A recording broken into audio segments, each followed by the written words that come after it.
la doctora Alejandra Guadalupe Silva Trujillo, ingeniero en computación por la Universidad Autónoma de San Luis Potosí, máster en sistemas de información por la Fundación Arturo Rosenbluth y con título de doctorado por la Universidad Complutense de Madrid. Actualmente pertenece al Sistema Nacional de Investigadores, SNI-CONACYT, es profesora, investigadora y coordinadora académica de posgrado en computación de la Universidad Autónoma de San Luis Potosí. Trabaja en proyectos de tecnología en el ámbito gubernamental y privado como administradora de proyectos y consultora de seguridad de la información y participa en el fomento y la promoción de la inclusión de más mujeres y niñas en el área de las tecnologías, siendo parte de la comunidad Mujeres en Computación.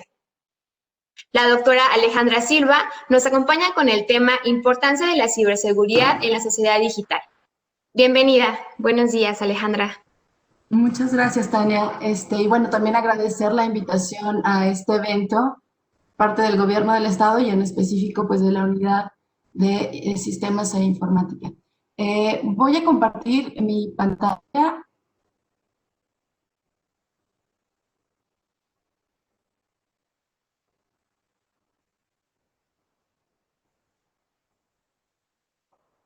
Ahí asumo que ya está viéndose. Si me pudieran comentar. Ya la estamos viendo, Alejandra. Perfecto, muchísimas gracias. Bueno, pues esta agenda la cual yo preparé para el evento del día de hoy. Ya los panelistas que estuvieron antes de mí hablaron algunos de los aspectos que yo voy a abarcar, pero voy a abarcarlos desde el punto de vista de la academia. Y en este sentido, bueno, voy a ver brevemente el concepto de ciberseguridad, el panorama actual en México y en el mundo, que también ya lo han abordado.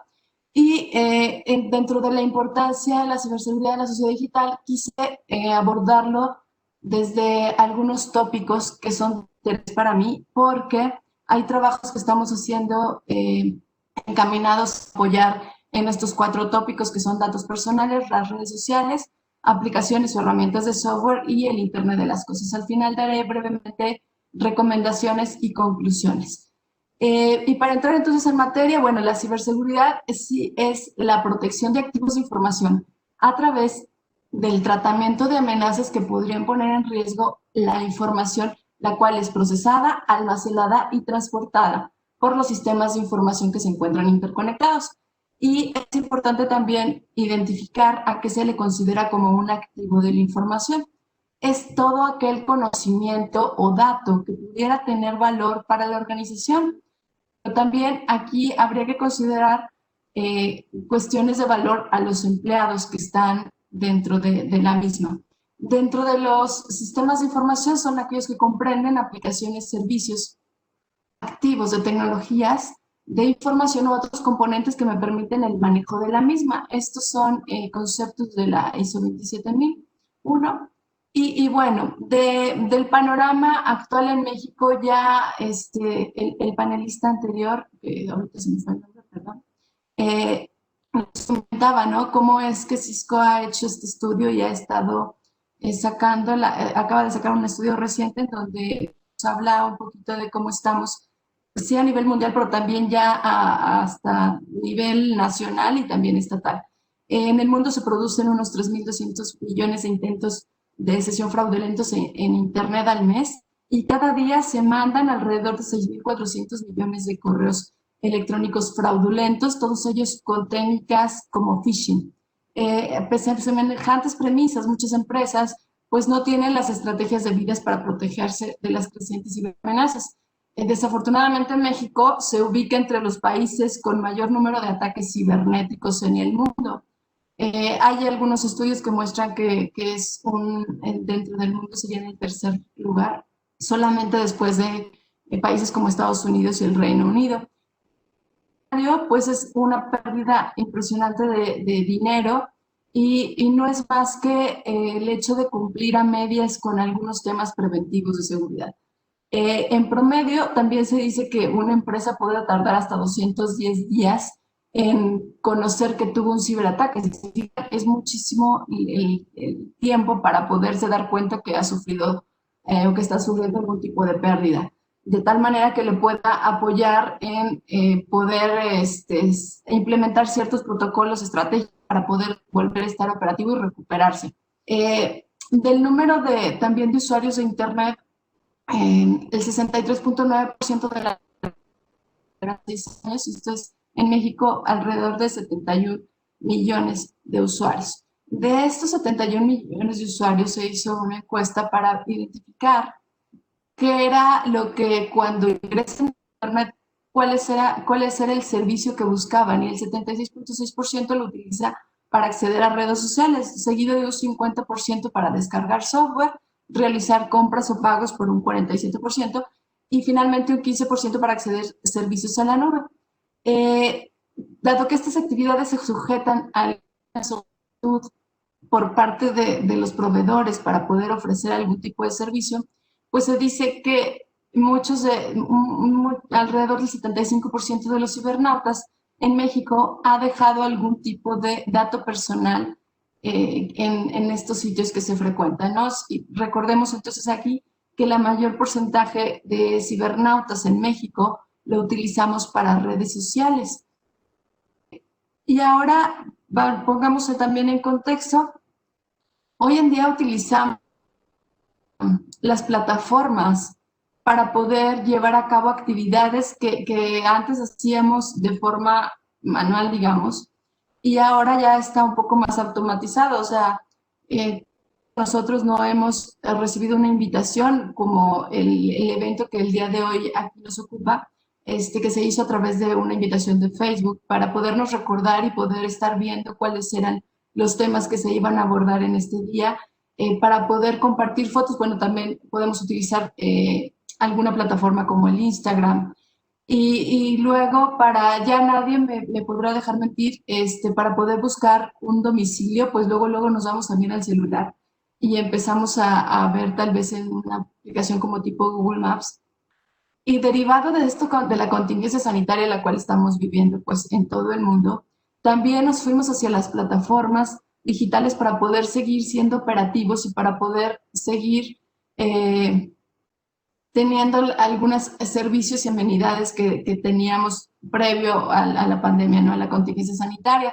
Y entonces de ahí surge también el hecho de estar ya conectados para poder llevar a cabo nuestro trabajo a través de algún tipo de plataforma. El hecho de hoy mismo estar a través de esta plataforma de Webex dando esta conferencia y llevando a cabo este evento. Entonces, si se fijan, somos ya más dependientes de la tecnología.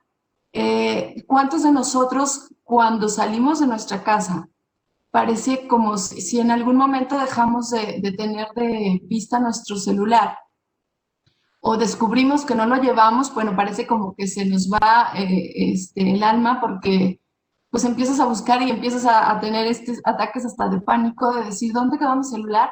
Y es que no sé si a algunos de ustedes les ha pasado, pero a mí me pasó el año pasado, me invitan como conferencista del TEC de Monterrey y se me queda el celular justo cuando salgo al evento. Me invitaron en Puebla. Entonces, en lo que yo en el camino, dije, bueno, voy a hablar al hotel para poder preguntar si se me quedó, porque estuve esperando unos minutos en el lobby en lo que llegaba el taxi a recogerme. Y pues como si no tenía celular, cómo buscaba cómo era el número del hotel. Dije, bueno, cuando llegue me tomo un Uber para regresarme, pero pues no podía pedir un Uber porque no tenía celular, ¿no?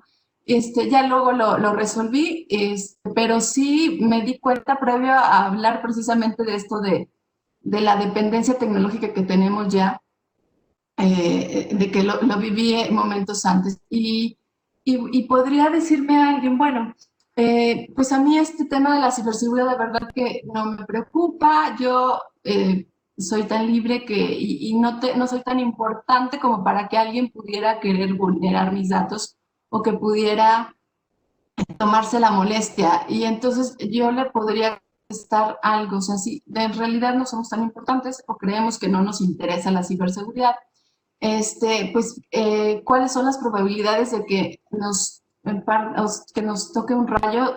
Una entre 960,000. En salir con un millonario es de una entre 220, pero de experimentar algún tipo de vulnerabilidad de un ataque cibernético es uno de 4. Entonces, muy probable, y muchos consultores, muchos investigadores van a decir, la parte de la ciberseguridad deberíamos de considerarla como una batalla perdida en el sentido de que tendríamos que tener en mente que en un momento vamos a ser víctimas de algún tipo de ataque por la dependencia que comentaba, pero ¿qué estrategias voy a tener yo de forma que el impacto de cuando esto llegue a pasar sea menor? O sea, ¿qué voy a hacer yo para que sea menor y que me pueda recuperar y que pueda salir adelante? Entonces, habría que pensarlo. Dentro de los tópicos que comento que yo elegí, y por el cual lo elegí porque son cuestiones que hemos estado trabajando en el área de ciencias de la computación y del posgrado en computación, y son algunos proyectos, y son los que mencioné: datos personales, las redes sociales, aplicaciones o herramientas de software del Internet de las Cosas. Y antes de abordar, quisiera comentar cómo es que es este concepto de la privacidad, porque pudiera ser que sí conozcamos las ciberamenazas, podemos conocer algunos aspectos, pero no sabemos que la privacidad viene como derecho del ser humano, y esto viene establecido en la Carta Magna de los Derechos Humanos, en donde dice que nadie será objeto de injerencias arbitrarias en su vida privada, su familia, su domicilio o su correspondencia, así como de tampoco ataques a su honra o a su reputación. Toda persona tiene derecho a la protección de la ley contra tales injerencias y ataques. Y en este sentido, si ya es un derecho universal, un derecho humano, eh, las cuestiones que van a apoyar para poder brindar privacidad dentro de mis comunicaciones, de mi vida privada, mi domicilio y todo, sería el anonimato. Y el anonimato se fundamenta en tres tipos de factores: quién soy, en dónde estoy y qué es lo que estoy haciendo. Yo puedo garantizar esto, pudiera tener también ciertas protecciones para mi privacidad.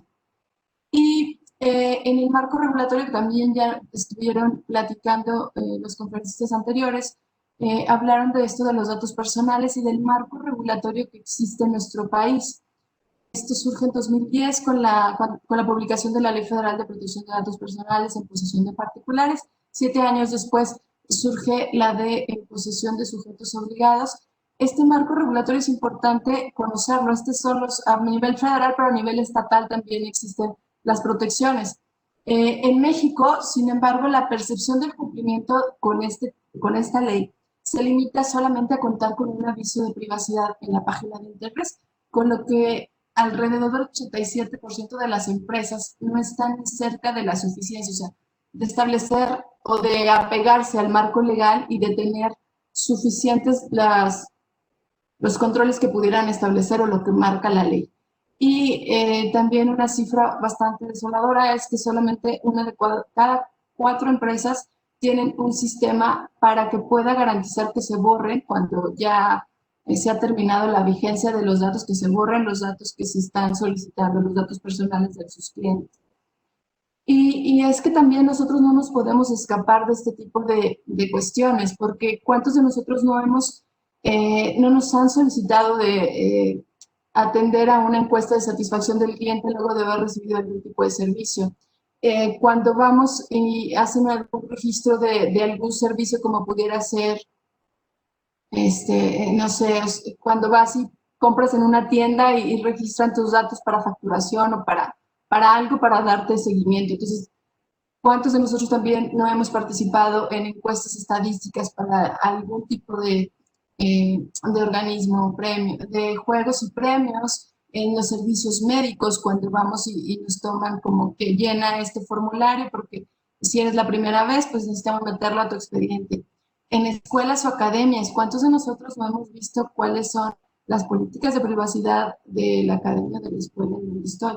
Si estoy buscando empleo y utilizo algún tipo de plataforma y estoy ingresando datos, ¿qué tipo de tratamiento le están dando a mis datos? Tendríamos que empezar a preguntar, porque vuelvo a repetir, o sea, todos hemos hecho alguna vez algún tipo hemos contestado algún tipo de encuesta en donde nuestros datos están por ahí en manos de no sabemos quién. ¿Por cuánto tiempo? Tampoco lo sabemos.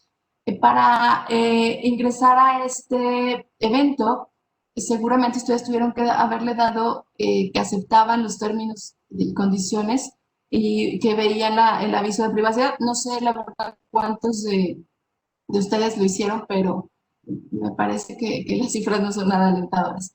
Y es que si ponemos esta tabla que acaba de ser publicada en octubre de este año, de cuánto cuestan los datos personales en la dark web, podemos enterarnos, estos son los precios en dólares, desde cuentas de PayPal con un mínimo de $100 para gastar, o de 1,000 a 3,000 dólares, o sea, estos son los rangos de precios de las cuentas que pueden ser hackeadas de Facebook, de Instagram, Twitter y Gmail, 75, 55, 49, y de Gmail es más caro, de 155,73 dólares. Ahora, aquí nos podríamos detener a pensar por qué la cuenta de Gmail es más cara que las anteriores. Bueno, pues si yo obtengo acceso a esta, seguramente las otras cuentas me van a dar entrada a tus demás cuentas. Por eso es que esta cuesta más. ¿Ok? O sea, puede ser que tú tengas tu cuenta de Twitter registrada con tu cuenta de Gmail o la de Instagram o la de Facebook. Entonces, si yo ya te vulnero esta, pues seguramente me va a dar paso a un montón de información. Desde pasaportes de Estados Unidos, Canadá o Europa, alrededor de 1,500 euros, de licencias de conducir de alta calidad, pero también hay de mediana calidad y de baja calidad, pero la más cara son 550 dólares, de tarjetas de crédito clonadas con PIN, desde 15 a 25, y también por ahí está el dato de las American Express. Este es donde ustedes pueden encontrar toda la lista de precios y se van a dar cuenta pues de eso, o sea, lo que está en internet, lo que nosotros dejamos y que no tenemos cuidado de cómo es que se lleva a cabo, bueno, alguien lo termina tomando y se encuentra a la venta.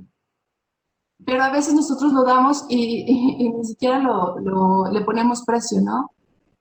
Este es un ejemplo que quise que tomar. En cuestión de datos personales, cómo los gobiernos han entendido que el establecer ciertas estadísticas, como es el caso de que ahora nos ocupa con la cuestión de la pandemia, de cómo el gobierno ha tomado en serio esta parte de la generalización de la información para presentar los nuevos casos de estudio que existen en nuestra entidad, San Luis Potosí, pero también los lamentables decesos que ha habido, ¿no? Y entonces, en esta generalización de la información, para mí es muy grato ver estadísticas de este tipo, o sea, que solamente se pongan cuántas mujeres, cuántos hombres, cuáles son los rangos de edad,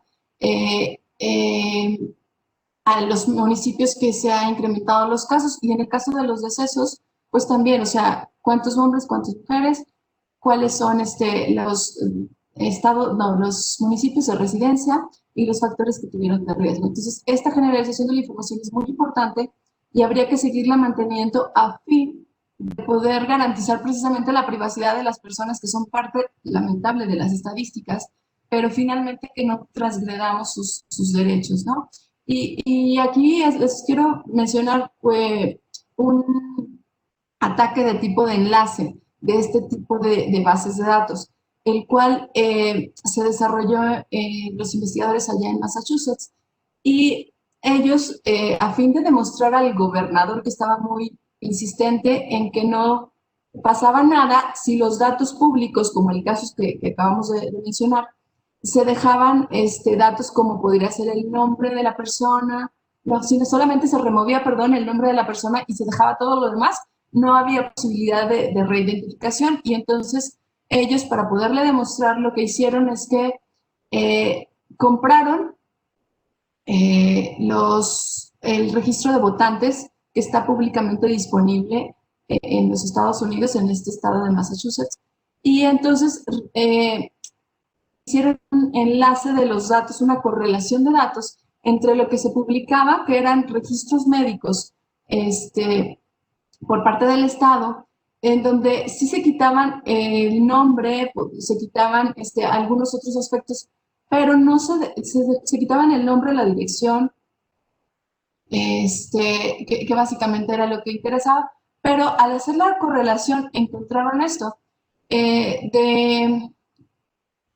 de todos los registros que había, solamente 6 personas cumplían con la misma fecha de nacimiento del gobernador.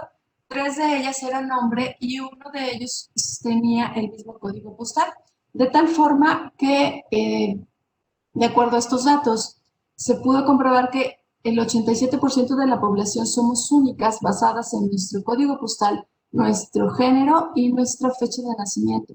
De tal forma que le pudieron demostrar al gobernador la importancia de que si vas a sacar datos públicos que son sensibles para la población, pues ¿cómo es que tienes que hacer? Pues algo como les mostré, la generalización de decir tantos hombres, tantas mujeres, y datos más generales que no pudieran llevar a la identificación de las personas que están pasando por ciertas condiciones. ¿Por qué? Porque desafortunadamente también hemos visto casos de solamente por el hecho de portar con un uniforme de ser prestador de servicios médicos, pues se vieron afectados, ¿no? En su patrimonio. Aquí en San Luis Potosí se dio el caso de una enfermera. Entonces, ¿de qué forma, si voy a publicar datos, cómo es que tengo que protegerlos? Y en este sentido, yo también sugiero que si que ya ahora estén ustedes un poco más conscientes y puedan estar buscando cuáles son los avisos de privacidad cuando estamos aceptando ingresar a un servicio, y que seamos más críticos de poderle exigir a los prestadores que nos están ofreciendo un tipo de servicio. Si yo voy y me registro en un hotel como un huésped, seguramente me van a pedir que llene ciertos datos y yo tendría que exigirles a estas empresas que me den cuáles son los derechos ARCO. Los derechos ARCO no es más que el derecho al acceso, donde puedo conocer cuál es el uso que se va a dar a la información y tratamiento, si va a haber algún tipo de transferencia a un socio comercial tal vez, el derecho a rectificar cuando sean inexactos, incompletos, erróneos o desactualizados los datos, el derecho a cancelar, esto es cuando no se ajusten a la finalidad por la cual se está pidiendo la recopilación de los datos, y finalmente el derecho de la oposición, en donde por razones de interés legítimo de tratamiento automatizado o algunos efectos no deseados que yo pueda identificarlos para poder oponerme a y hacer uso de mis derechos ARCO. Dentro de los avisos de privacidad, yo tendría que identificar que hay dos modalidades, que pudiera ser la simplificada, en donde me hablan de la denominación del responsable, cuáles son las finalidades, en caso de transferencias, las autoridades a las que se transfieren y la finalidad también que se otorga a las mismas, mecanismos que yo tengo para poder manifestar algún tipo de negativa, el tratamiento de datos, y el sitio donde se puede consultar este aviso integral, el cual debe de contener el domicilio del responsable, datos personales que van a ser sometidos a tratamiento, los procedimientos para ejercer los derechos ARCO y cómo son las formas en las cuales yo me puedo enterar si hay algún tipo de actualización en este aviso de privacidad. Y en este sentido les quiero comentar cuáles son algunos de los proyectos que hemos desarrollado en este aspecto, porque quisimos hacer una investigación de ver cómo es el panorama dentro de las universidades mexicanas en el tratamiento de los datos. Y de acuerdo a la NUYES, que es esta asociación de institutos de educación superior, más de la mitad ellos hicieron esta encuesta donde más de la mitad de las universidades o instituciones de educación superior prefieren no contar con un comité estratégico de seguridad de la información. El 63% de las universidades no cuenta con acuerdos de confidencialidad y la mitad de ellos no tienen una política de seguridad alineada a los objetivos institucionales. Y por eso es que nos metimos esta investigación a 481 universidades ubicadas a lo largo de todo el país para verificar qué tipos de avisos de privacidad existían. De estas, pues lamentablemente el 79.4% no mencionan para nada cuál es la política en relación a la protección de los datos. Del 10% se rigen por la Ley Federal de Protección de Datos Personales en posesión de particulares, y 50 de ellas, que corresponde al 10.1%, por la Ley General de Protección de Datos en posesión de sujetos obligados. Y bueno, en ese sentido nosotros establecimos este trabajo de investigación y, para seguir empujando el tema y que cada vez hubiese más concientización de la necesidad de que sí es importante que nosotros estemos protegiendo los datos al ofrecer algún tipo de servicio. En el segundo tópico que elegí de las redes sociales, aquí pues me metí a actualizar estos datos para ver el número de selfies que cada uno de nosotros subimos o nuestros amigos o nuestra familia suben. Y pues es 1 millón de selfies por minuto las cuales están por ahí en nuestras redes sociales. De estas 86 millones de fotos en Instagram tienen el hashtag selfie, pero hay algunas otras que no. Y del 3 al 5% de las fotos en Instagram son selfies. Ha crecido. ¿Por qué la importancia de esto de las selfies? Bueno, pues ha crecido el interés por gobiernos en vigilar a la ciudadanía a través de tecnologías de reconocimiento facial. Y en México ya se empezó a dar este fenómeno de los gobiernos adoptar estas tecnologías. En entidades del norte de México han comenzado con algunas pruebas piloto de aplicar sistemas de videovigilancia a los espacios públicos e incluso han presumido detenciones en base al uso de ellas.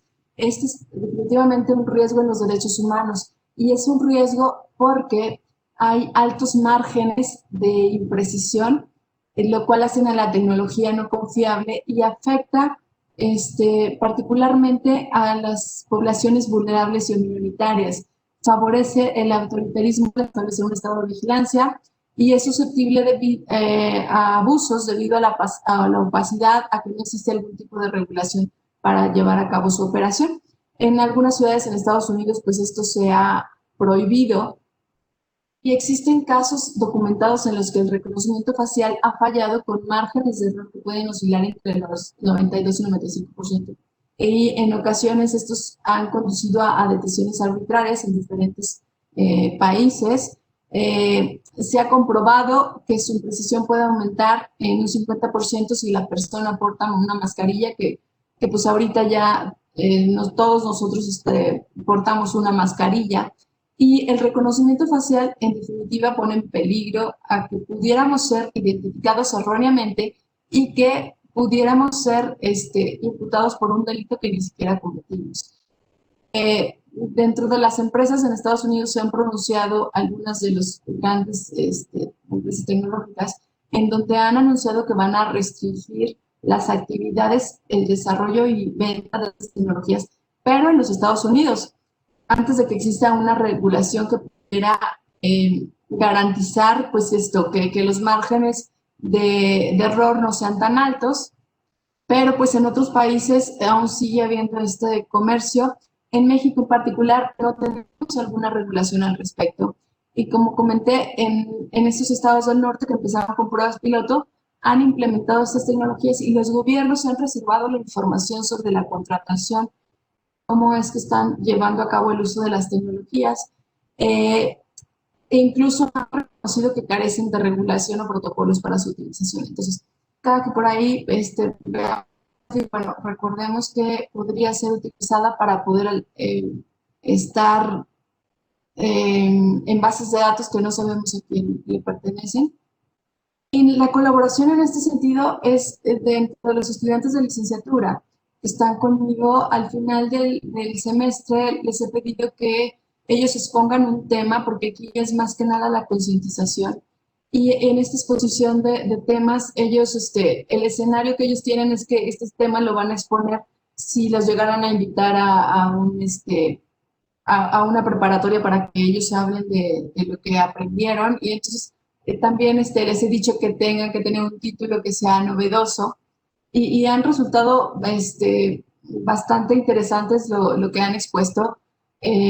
Por ahí ya los vamos a publicar para que esté disponible y lo puedan estar viendo, pero desde que sea lo que hiciste anoche, videovigilancia masiva en Internet, Tupac no solamente tiene un destinatario, esto es para para abordar cuestiones de sexting, de cómo es que debes de protegerte y lo que tienes que saber en relación a la ley, lo que sí te puede proteger. Dime qué publicas y te diré quién eres, etc. Dentro del otro tópico de aplicaciones o herramientas software. Y más de la mitad de los aplicativos en Internet no ofrece cuestiones donde proteja nuestra privacidad. La mayoría de los grandes gigantes tecnológicos ofrecen, te dicen cuáles son los términos y condiciones y son por lo regular súper extensos de leer y son opacos y tal vez tendenciosos de forma de que puedan sacar ventaja. Y esta es consultoría, hizo esta encuesta a ciudadanos estadounidenses en donde les preguntaban qué app no podrías borrar de tu teléfono, o sea, algo por el cual puedes borrarme todo lo demás, pero no me borres esto. Y entonces, en primer lugar, Facebook, segundo lugar, Instagram, tercer lugar, Gmail, y así sucesivamente. Si se fijan, es el porcentaje de estudiantes que menos podrían prescindir de estas aplicaciones y pues no me dejarán mentir que corresponde al porcentaje que vimos en un inicio, donde hablaba del 75% de, por lo menos los mexicanos, que los que utilizan las redes sociales, pues, para lo que se meten en Internet, para utilizar redes sociales. Entonces, por eso es que lideran las redes sociales. ¿Ok? Y por ahí está esta frase de que dice también, si algo es gratis, si yo no doy mensualmente, no le pago a Facebook para utilizar su plataforma, si no pago por tener una cuenta de Gmail mensualmente, si no pago por cada búsqueda que meto en el navegador, en el buscador de Google, pues entonces si algo es gratis, entonces tú eres el producto. Y nosotros nos convertimos en el producto porque la moneda de cambio por la cual estas empresas son redituables adicionales al hecho de poder tener eh, anunciantes de algún servicio, o sea, de tener listos comerciales también, pero la información es la moneda de cambio. Y para ello, pues yo les podría sugerir irnos a aplicaciones o herramientas de software que no esté de estos gigantes que puede ser Google, Facebook, Amazon, el propio Microsoft. Y hay un movimiento que se le conoce como No More Google o No Google, y ya tiene varios años. Hay una página que se llama nomoregoogle.com, la cual es mantenida por académicos, investigadores, que sacan las alternativas. Por ejemplo, en lugar de utilizar Chrome como tu navegador, puedes utilizar estas otras opciones, desde Firefox, Brave, Safari, y cada una está rankeada de acuerdo a los análisis que han hecho, y los primeros que aparecen pues son los mejores rankeados. En buscadores, en lugar de utilizar Google, pues utiliza el DuckDuckGo o StepPage o QE1. En lugar de utilizar tu correo electrónico y tener tu cuenta de Gmail, bueno, pues utiliza el ProtonMail, Fastmail o algunos otros. Para Google Meet también hay unas opciones, Telegram, Signal, Discord o Slack. Estas herramientas lo que nos dicen es que no son tan intrusivas con la privacidad, de tal forma que puedes estar, pues, tener algún tipo de certeza de que tu información que estás almacenando, que la cual está transmitida por ahí, pues no va a tener algún tipo de ataque, digamos. ¿Qué es lo que la compañía sabe de nosotros? Esta consulta también acaba de sacar estas estadísticas. Aquí voy a hacer una. ¿Qué es lo que las compañías saben de ti? Bueno, la más chismosa, la que sabe más de nosotros es Facebook, con el 70.59%, desde tu correo electrónico, tu nombre, tu edad, tu género, tus preferencias sexuales, tu estatus marital, o sea, qué religión tienes, tus creencias, dónde trabajas, cuál es tu número de teléfono, tanto fijo como el celular. Un montón de información, seguido de Instagram, Tinder, luego por acá encontramos Uber, Amazon, PayPal, TikTok está por acá y bueno, WhatsApp también. Lo que las empresas en realidad conocen de nosotros, pues es un montón de información, y son empresas que, les digo, el moneda de cambio finalmente es la información que nosotros podemos brindar, de tal forma que esta información que ellos van recolectando, pues les sirva a aquellas empresas que se dedican a esto, o sea, a poder poner como una etiqueta a cada uno de nosotros para decir, bueno, esta persona que tanto publica de los perritos extraviados, pues entonces le voy a poner cada vez, le voy a poner que es una persona que está muy cuidadosa de las mascotas, y entonces voy a poner cosas que le impacten para poder seguir teniéndolo aquí. Si es una persona que publica mucho de cuestión de deporte, pues entonces voy a ponerle cada vez más anuncios de que ya existe el nuevo reloj inteligente que te va a marcar es lo que corres, no sé. O sea, cada vez nos están poniendo más etiquetas para que la venta, la mercadotecnia esté más personalizada y sea más efectiva. Entonces, por eso es que se hacen este tipo de recolecciones y por lo que les digo, pues la moneda de cambio es la información que nosotros podemos proporcionar. Dentro de la colaboración que estamos llevando a cabo del posgrado en computación, pues es el realizar una metodología de buenas prácticas en el desarrollo seguro de software, pero también el establecer mecanismos a través de herramientas como los honeypots para poder también garantizar cierta seguridad en los aplicativos que existen. Eh, Finalmente, el último de los tópicos que yo elegí del Internet de las Cosas, que es también muy, muy interesante este tema, en el sentido de que hablar del Internet de las Cosas, primero tendríamos que decir Internet de las Cosas. Y no es más que todas estas cosas que nosotros utilizamos en nuestros días comunes que estén conectadas al Internet. Llámese si tenemos bocina inteligente en la cual está conectada al Internet, si tenemos seguramente una pantalla, un Smart TV, si tenemos un reloj que esté conectado al Internet, si tal vez nuestro refrigerador ya está conectado al Internet, el horno de microondas, si tengo un sistema de videovigilancia en mi casa que me permite que donde yo esté puede estar monitoreando quiénes están pasando por afuera de mi casa o dependiendo de hacia dónde esté dirigidas las cámaras.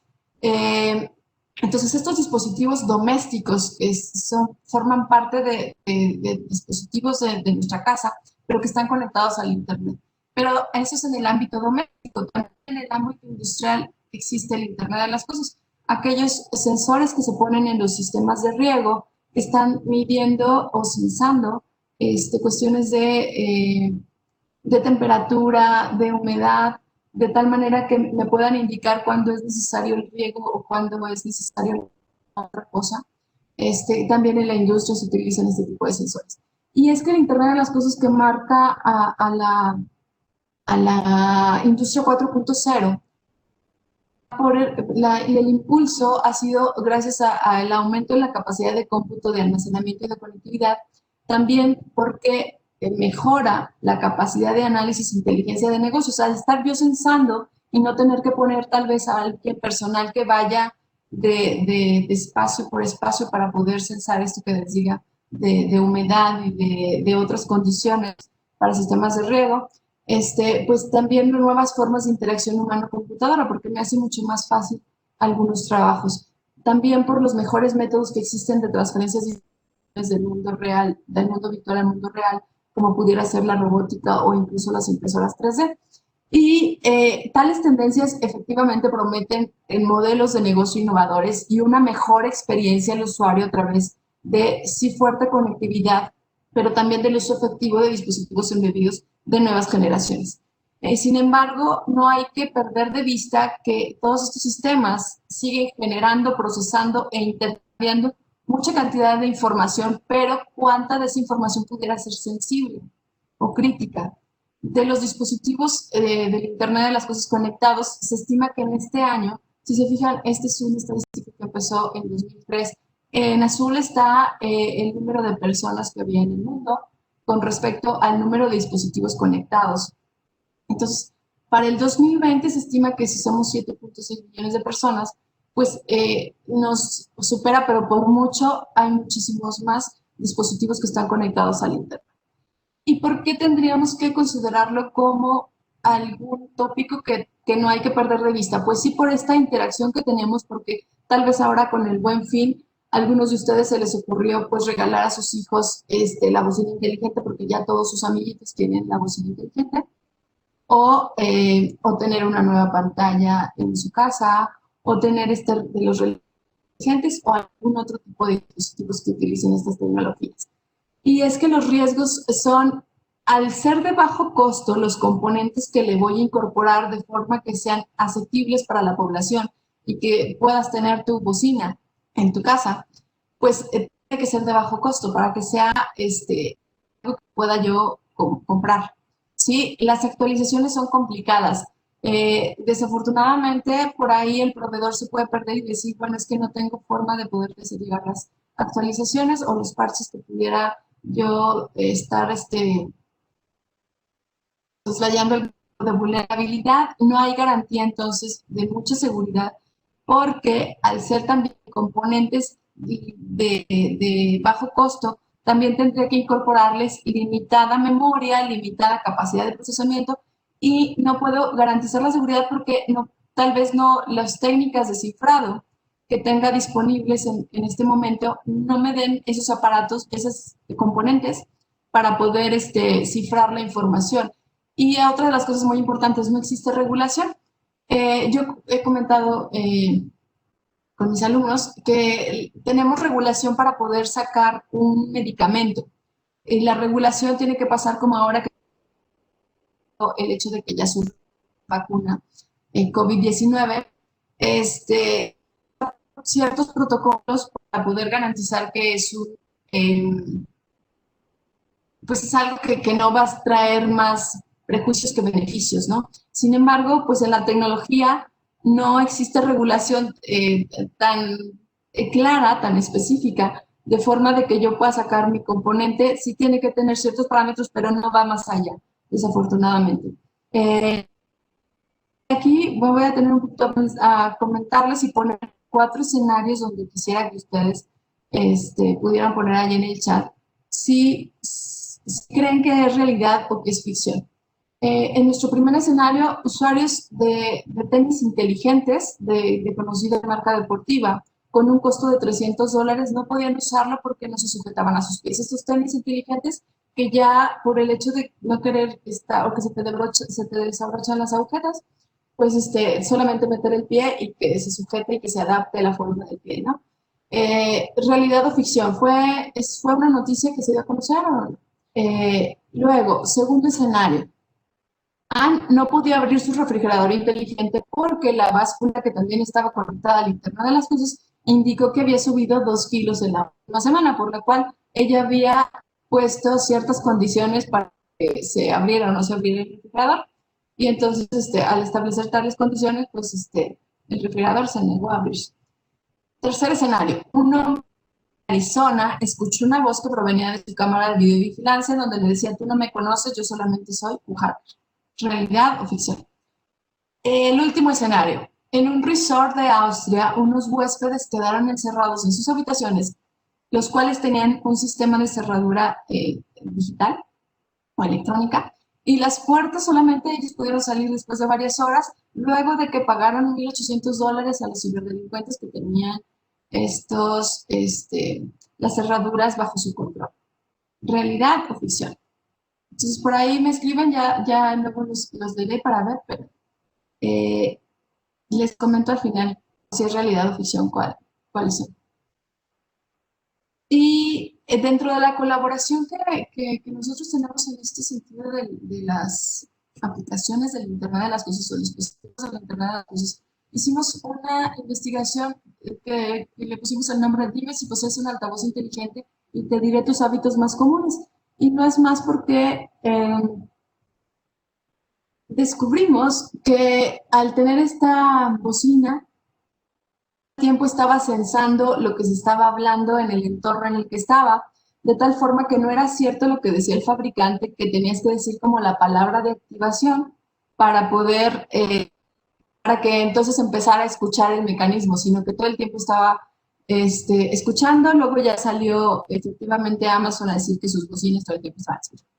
También descubrimos que si tú estabas, la información que estaba recolectando la bocina y que iba a ser almacenada a un servidor de la empresa, no estaba cifrada, de tal forma que tú podías conocer los hábitos de la persona de sueño, o sea, cuándo se levantaba y cuándo se dormía, porque estaba escuchando continuamente. De acuerdo a las conversaciones que podías estar también escuchando, podías saber las creencias religiosas, la orientación sexual, más o menos su estatus social y muchas cosas que podías inferir solamente o también con los gustos o cómo interactuabas con la bocina, el tipo de comandos que les decías, el tipo de cosas que querías que te investigara, desde una receta de cocina o de que te pusiera tal canción, o sea, cómo es que toda esta información pudiera estar perfilando y otra vez volvemos a lo mismo, poner una etiqueta a cada uno de nosotros de forma de que sea más efectivo cómo nos llega algún tipo de servicio, algún producto. Otra de las cosas que estamos también trabajando es desarrollar un framework, pero este está para ofrecer servicios, pero ya es del web de las cosas, ya más allá del Internet de las cosas, el web de las cosas. Este es un estudiante de doctorado que está trabajando en ello y otro estudiante de maestría que está trabajando en hacer un análisis de ataques de seguridad de dispositivos médicos de Internet de las cosas. Y bueno, ya hablándoles de todos los tópicos que quise comentarles y de los trabajos que estamos desarrollando, pues de los contextos a futuro que nos hemos podido encontrar que dicen que en 4 años los dispositivos portátiles y móviles junto con dispositivos avanzados del Internet de las Cosas se van a incorporar en múltiples contextos al individuo, como puede ser en la parte del trabajo, movilidad, hogar y salud. Y esto lo hemos estado viendo ahora con el tema de la pandemia, pues se dio todavía más este fenómeno. Los implantes en el cuerpo humano serán un ejemplo de esto último y ahí realizarán un seguimiento de numerosos aspectos en el comportamiento y el bienestar del individuo. En un futuro previsible, los profesionistas de la seguridad deberán tratar no solamente con la seguridad de los sistemas cibernéticos, sino también con la protección de los sistemas cibernéticos, pero biológicos, que son más críticos. ¿Por qué? Porque la alteración de algún tipo de datos que pudiera censar estos implantes en el cuerpo humano podrían derivar en la muerte de la persona o en algún tipo de ataque que le pudiera, pues no sé, les digo, hasta causar la muerte, pero provocarle algún tipo de daños. Aquí me detengo un poquito. Se descubrió que, por ejemplo, si un delincuente podría tomar el control de luces que estaban conectadas al Internet de las Cosas y sabía que tenía la persona cierta condición como podría ser propensión a tener algún tipo de ataques de epilepsia, controlando las luces de su casa a ciertas frecuencias podrían provocarle una epilepsia. Esos son así como cuestiones que podríamos ver bastante futuristas, pero que los investigadores están poniendo como el foco y diciendo, oye, pues ten cuidado y habría que garantizar más que estos dispositivos de Internet de las cosas que no puedan afectar, que sí ayuden a las cuestiones, a las actividades diarias, pero que no lo afecten, que no sea una ventana donde pueda ser de prejuicio para el ser humano. Las soluciones de ciberseguridad se convertirán en sistemas de autoaprendizaje que utilizarán tecnologías de inteligencia artificial, la extracción de datos y reconocimiento de patrones para copiar la actividad de analistas y que la inteligencia artificial pueda responder a estos incidentes. Me interesaría que me contaran qué medidas de seguridad utilizan ustedes para evitar algunos de los ataques que comentamos a lo largo de esta presentación. Definitivamente, dentro de los retos, pues la mayor regulación, que también los panelistas anteriores lo comentaron, el hecho de las normativas internacionales, que México no esté adherido al convenio de Budapest es algo importante. La legítima defensa, de qué forma yo estoy preparada de que, bueno, si voy a recibir algún tipo de intrusión en mi privacidad, en alguna cosa que no me pueda, que me pueda ver afectada, pues cómo es que voy a actuar. Definitivamente un mayor número de profesionistas en estos temas de seguridad de la información y la concientización al interior a gobiernos, empresas y ciudadanos en general. Dentro de las recomendaciones, así muy brevemente, que yo les podría dejar, es que seamos interesados en ir y ver cuál es la ley en materia de protección de datos personales y algunos otros delitos cibernéticos. Puse aquí la ley Olimpia porque en la semana pasada fue aprobada ya a nivel federal y es esta ley que nosotros ya tenemos varios años a nivel estatal que habla de la difusión ilícita de imágenes. Está ya en el Código Penal de nuestro estado, pero ya está también a nivel nacional, en donde pues habría que ver qué es lo que dicen estas leyes, de tal manera que protejan aquella difusión ilícita de imágenes íntimas. Conozcamos los mecanismos de qué hacer en caso de suplantación de identidad. Si en las redes sociales te dicen cómo es que puedes tú actuar como padre de familia, abogando por el menor, por tu hijo, por tu hija, o por ti mismo para poder ver cuáles son las cosas que ellos toman en cuenta para poderte garantizar que te van a revisar tu identidad o por lo menos de que no sea soslayada. Practiquemos frecuentemente el ego surfing. Esto del ego surfing no es más que buscarnos a nosotros mismos o ver qué es lo que encontramos nosotros mismos en el Internet y veamos si es algo favorable o algo que no reconocemos. La responsabilidad definitivamente va desde los usuarios, nosotros como usuarios, identificar cuáles son esos mecanismos que nos ofrecen al darnos un servicio, pero también los proveedores tendrían que meterse más y proveer componentes de la Internet de las Cosas o de software, pues que sí estén alineados a prácticas de seguridad.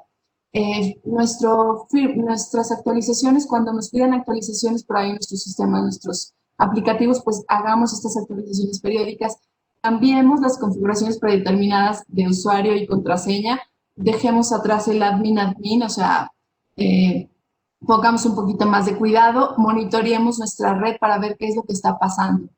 Este es un fragmento de una infografía en donde habla de cómo defender nuestro anonimato en tres distintos ejemplos. Y tomarla aquí pongo es una empresa que se llama, un organismo más bien de derechos digitales y habla, el primer ejemplo, somos un grupo de trabajadores organizando una huelga. Mala idea sería utilizar las cuentas de correo de la empresa. Buena idea utilizar una plataforma como Signal. Ejemplo número 2, soy un adolescente buscando información sobre una infección de transmisión sexual y no quiere que mi familia se entere. Mala idea sería hacer una búsqueda normalmente en Google y con todas las sesiones abiertas. Buena idea sería utilizar un navegador solo para este fin y con una sesión privada que no guarde historial. Y el ejemplo número 3, trabajo en las Fuerzas Armadas y quiero revelar información sensible a un periodista. Mala idea sería utilizar mi computadora de la casa y comunicarme con el periodista a través de Facebook. Buena idea sería utilizar Tor, ¿ok? Cuando el futuro nos alcance, no sé si luego vayamos a tener que pagar $50 a nuestra báscula conectada al Internet de las Cosas y si no va a tuitear sobre cuánto pesamos. Esto sería todo por mi parte, les agradezco mucho.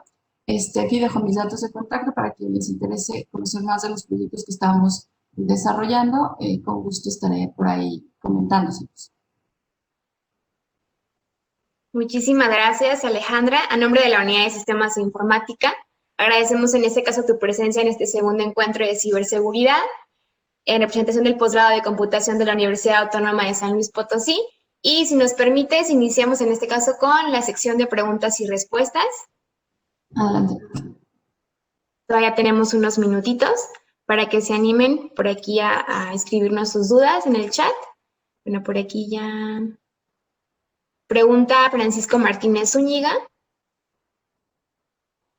¿Es necesario contar con un comité de expertos que desarrolle las políticas de uso y seguridad de las TICs? ¿Es necesario que se tengan que alinear al ISO 27001 o solo seguir la guía de ISO 27002? Pues a ver, dependiendo del ámbito en el donde se maneja él, pero sí es importante como tener este comité de forma que puedan estar viendo cuáles son las acciones que pudieran seguir y tal vez regirse por un marco como lo que comenta el 27001, que habla de un sistema de gestión de seguridad de la información, de cómo es que se implementa el mismo. Entonces, podrían regirse por eso, pero también hay algunos otros estándares o manual de buenas prácticas en donde se puede tomar para poder empezar y hacer algo en ciberseguridad. Entonces, yo sí sugiero que haya un comité que se reúna periódicamente y que vea cuáles son, y que identifique cuáles son sus activos, si estamos hablando de una organización, y que vea cuál es el tratamiento que se le va a hacer a estos activos, cuáles son el análisis de riesgos, y bueno, de ahí todo lo que marca un sistema de gestión de seguridad de la información dentro de una empresa. Muchas gracias, Alejandra. Francisco, gracias por tu pregunta. Si tienen más preguntas, por aquí los estamos leyendo en el chat. Si alguien requiere en este caso que les damos la palabra, igual no tenemos problema por encender el micrófono. Nada más les pedimos nos avisen, tengo una pregunta en el chat y se activa en este caso su micrófono.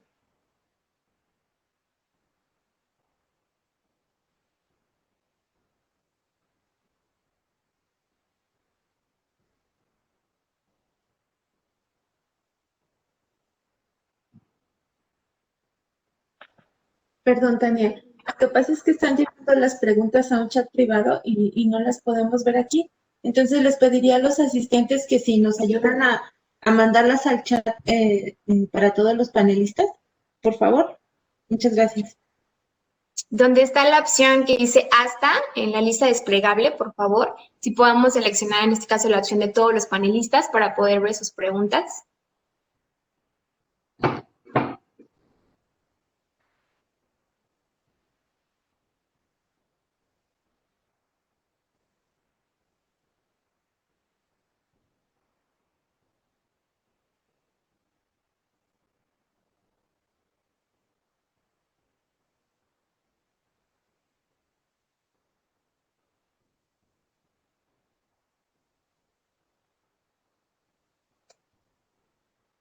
Bueno, aquí nos aparece.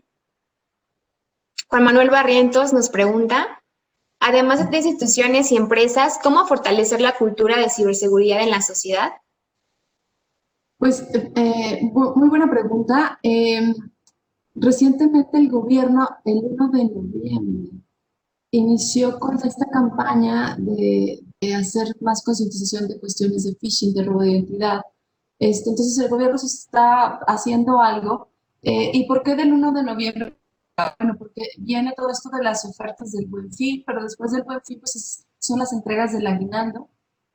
Y total que la campaña va a durar hasta el Día de Reyes, de forma que es cuando las personas, digamos, son más propensas a querer buscar ofertas y poder comprar algunos artículos. Entonces, sí tiene que ver mucho el involucramiento de parte del gobierno, de la academia, de nosotros como academia, de decir qué es lo que estamos haciendo dentro de nuestras aulas, que también sea algo aplicable para la ciudadanía. El hacer este tipo de eventos también es muy importante, pero al ciudadano de a pie, pues, pues de concientizarse y ustedes que ya que escucharon la plática del día de hoy, pues también enterarse un poquito más y ser más críticos y también decirle a tu primo que está subiendo información, oye, pues cuídate de decirlo con tus papás, de hablarlo y de empezar también a permear a más lugares. Entonces, en ese sentido es lo que yo sugeriría.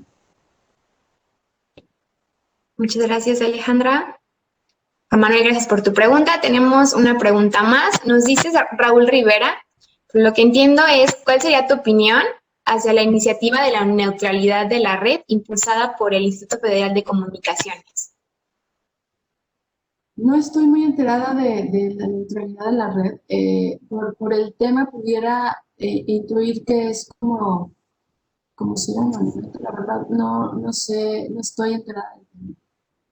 No sé si se refiere al hecho de ser anónimos en la red y no tener estas etiquetas y que no se guarden información. Desconozco. Ok. María Magdalena Moreno García nos comenta, es inevitable la invasión de la privacidad si se utiliza de manera gratuita, las redes sociales y todo software. No entendí la pregunta. Uh -huh. Es inevitable la invasión de la privacidad si se utiliza de forma gratuita las redes sociales y todo software.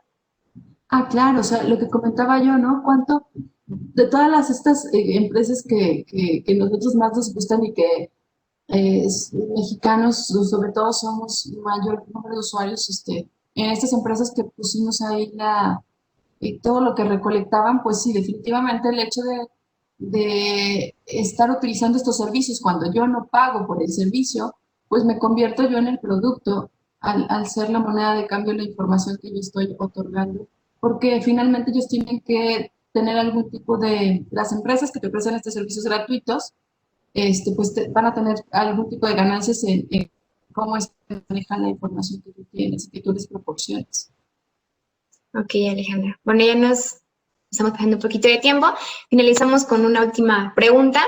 Nos pregunta César Dávila, ¿cuál sería el marco ideal que deberían adoptar una institución pública o depende del rol en el cual se desenvuelve? Pues una institución pública, si solicita datos personales, tendría que regularse pues por las leyes, primero las leyes estatales vigentes, y tendría que ser dependiendo, o sea, si es institución pública, tendría que regularse por la ley estatal de acceso a información pública, y que también nos comentó el primer conferencista por la SEGAI, que es el ente regente, pero también a nivel federal, pues existen otros organismos que también marcan muy claramente qué es lo que tienes que tener apegado a la ley. Ok, muchísimas gracias, Alejandra. Quedaron algunas preguntas pendientes, pero por aquí, si les puedo pedir a los asistentes podernos escribir al correo ciberseguridad@sanluispotosí.gov.mx. Por ahí también nosotros podemos resolver algunas dudas, compartirlas en este caso con los panelistas, los que quedaron pendientes por cuestiones de tiempo, y darles en este caso respuesta. Les agradecemos nuevamente a la doctora Alejandra Guadalupe Silva Trujillo por su participación. Esperamos vernos en futuros encuentros, Alejandra. Muchas gracias. Hasta luego, Tania. Continuamos con la programación.